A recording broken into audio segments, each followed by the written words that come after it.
dalam penjagaan kita punya misai, facial hair, rambut. Aku rasa kita boleh buat sendiri benda tu, dan banyak kita boleh jimat.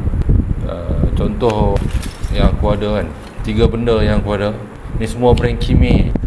Ni hair clipper, yang ni apa boleh untuk rambut, untuk apa adjust trim rambut sendiri.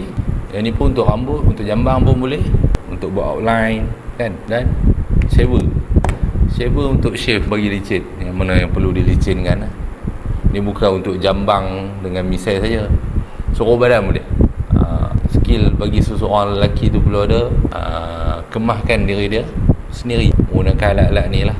Jimat banyak. Hampa tak percaya, hampa try invest sikit benda ni. Hampa pakai untuk diri hampa, dan family members pun boleh pakai. Member members pun kita boleh trim dia pun kan. Dan benda-benda ni kita boleh basuh. Boleh basuh, buka basuh. Itu 3 ni, tak ada masalah. Lepas tu kita minyakkan balik Dapat sesuatu, please like, comment and share.